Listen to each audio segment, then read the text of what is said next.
ये ऐसी इसी तरह की पार्टी है एक ओवैसी साहब, क्या वो कह रहे हैं कि ये तो हिंदू कोड बिल हम सब पे थोपा जा रहा है। इससे क्या लगता है, हिंदुओं को, हिंदू समुदाय की अगर बात करें तो कोई फायदा होगा या नुकसान होगा? मैं आपसे एक सवाल पूछता हूं, क्या तलाक का कोई प्रोविजन हिंदू शास्त्रों में है?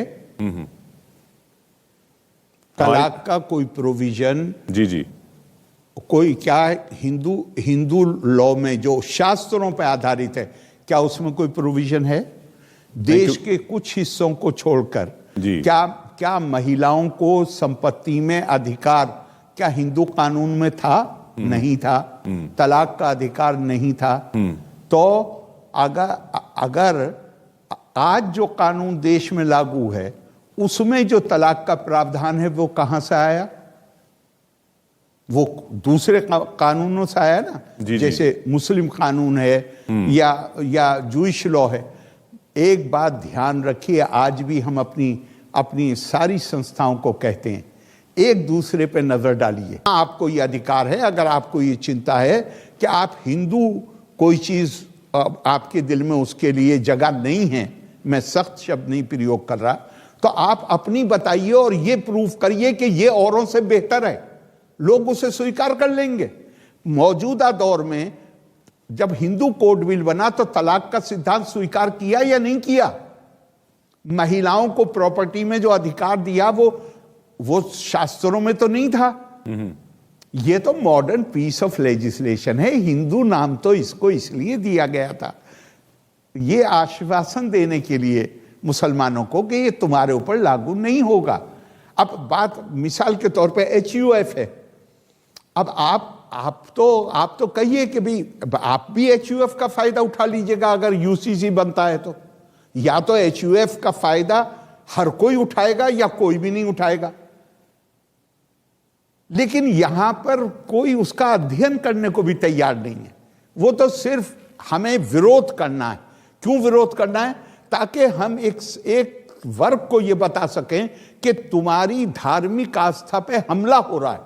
और जब यह बताया जाएगा तो वो भेड़ बकरी की तरह उनको इकट्ठा करना और उनका खुद फायदा उठाना, ये एक परंपरा चली आ रही है जिसका इस्तेमाल देश के विभाजन के लिए भी हुआ था। आज समाज को विभाजित करने के लिए वही हथकंडे पर इस्तेमाल किए जा रहे हैं। लेकिन आपने लॉ कमीशन का जिक्र किया, तो 5 साल पहले 2018 में लॉ कमीशन ने कहा कि अभी जरूरत नहीं है, तो ऐसा 5 साल में क्या बदल गया? नहीं, 5 साल देखिए, लॉ कमीशन कोई ऐसी अथॉरिटी नहीं है जिसकी राय लॉ कमीशन के पास तो केवल मैं ये कह रहा हूं कि आज उन्होंने सुझाव मांगे, दे दीजिए। लॉ कमीशन की राय आपके ऊपर कोई बाइंडिंग हो ऐसा नहीं है। लॉ कमीशन से कहीं ऊपर ऑनरेबल सुप्रीम कोर्ट है जी। वो लगातार कहते रहे हैं, सरकार को लगातार कहते रहे हैं कि ये डेड लेटर नहीं रहना चाहिए प्रोविजन। जल्दी से जल्दी मतलब ये 1985 में चीफ जस्टिस ऑनरेबल चंद्रचूड़ जी ने कहा। अभी हाल में 3-4 साल पहले गोवा में एक कॉन्फ्रेंस को इनॉग्रेट करते हुए तत्कालीन न्यायाधीश बोरबोडे साहब नाम है, मुझे नाम ठीक से ध्यान नहीं आ रहा, उन्होंने गोवा में खड़े होकर ये कहा कि जिन लोगों को यूनिफॉर्म सिविल कोड को लेकर परेशानी है, मेरा उनसे अनुरोध है कि वो गोवा आकर देखें। गोवा में यूनिफॉर्म सिविल कोड है जी। क्या वहां पर जो रीति रिवाजों की विविधता है, क्या यूनिफॉर्म सिविल कोड मुसलमानों से यह कहता है कि तुम फेरे लगा के शादी करो? ये दुष्प्रचार है, ये समाज को बांटने की कोशिशें हैं ये। लेकिन फिर इसी न्याय की समानता की बात पे, क्या इससे पहले ये जरूरी नहीं कि जैसे जब लोग बात करते हैं कि हमारे धर्म में हमें शरिया को ही फॉलो करना है, अब वो शरिया जो है वो फॉलो नहीं होगा अगर UCC आएगा तो वो हमारे धर्म पर चोट हो गई। अब आप कह रहे हैं भ्रामक है, दुष्प्रचार है, लेकिन उनको तो सब कुछ पढ़ाया गया ना इस तरीके से।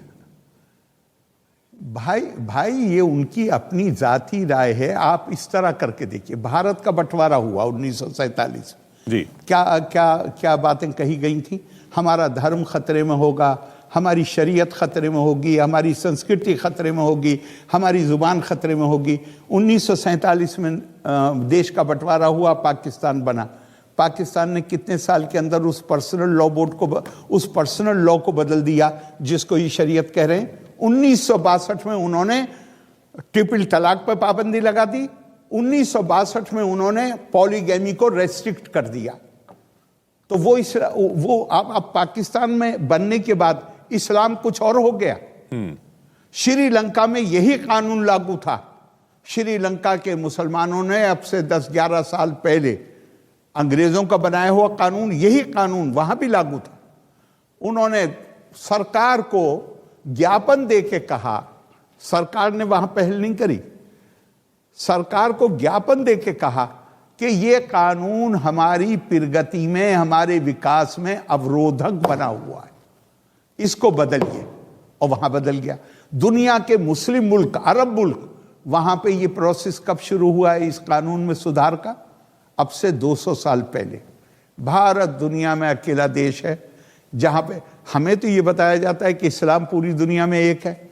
अब यहां पे के जो लोग हैं वो हमें बताते हैं नहीं, हिंदुस्तान का इस्लाम पूरी दुनिया से अलग। नहीं तो यहां पर भी फिर वही होने दीजिए, मतलब वो कहते हैं कि यहां पर भी होने दीजिए। वहां पर भी तो जैसे श्रीलंका का आपने एग्जांपल दिया, वो वहां पे मुस्लिम समुदाय ने खुद कहा कि हमें चाहिए, तो यहां पर भी उस वक्त का इंतजार किया जाए जब मुस्लिम समुदाय खुद कहे या कोई समुदाय खुद कहे, आदिवासी खुद कहे। भाई आदिवासी कहीं कोई आपको विरोध नहीं कर रहा है, इसलिए कि वो जानते हैं अच्छी तरह कि ये कानून रीति रिवाज की समरूपता इसका उद्देश्य नहीं है। और लंका की मिसाल तो मैंने सिर्फ इसलिए दी, पाकिस्तान में तो सरकार ने इनिशिएटिव लिया, उसको क्यों नहीं फॉलो करें? श्रीलंका में अब मुसलमान जाके, चूंकि वहां की सरकार इनिशिएटिव नहीं ले रही थी, इसलिए उन्होंने जाके ज्ञापन दिया। लेकिन मुस्लिम मुल्कों में जो अरब मुल्क हैं, जो सब मुस्लिम मुल्क हैं, वहां जो सुधार हुआ वो कैसे हुआ? हमें सोचना है, हम आज भारत कहां पे खड़ा है?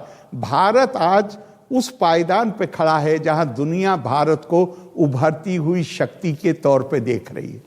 ये उभरती हुई शक्ति, क्या ये अपने यहां हमारी ये जिम्मेदारी नहीं होगी कि हम हर वो कदम उठाएं जिससे हमारी आंतरिक एकता मजबूत हो? लोग कह रहे हैं कि ये तो इलेक्शन के लिए ट्रम्प कार्ड है। मैंने कहा जब वो शब्द ट्रम्प कार्ड इस्तेमाल करते हैं तो इसका मतलब वो ये स्वीकार करते हैं कि इस देश की जनता यूनिफॉर्म सिविल कोड चाहती है।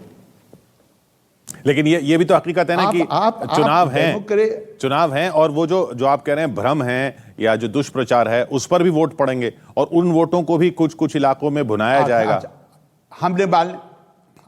हमने मान लिया कि चुनाव है, तो आप भी फायदा उठाइए, आप भी सपोर्ट करिए यूनिफॉर्म सिविल कोड को। लेवल प्लेइंग फील्ड हो जाएगा। भाई बहुत आसान तरीका है ना कि आप यूनिफॉर्म सिविल कोड के लिए कहिए कि ये संविधान में है, इसके विरोध का सवाल ही पैदा नहीं होता।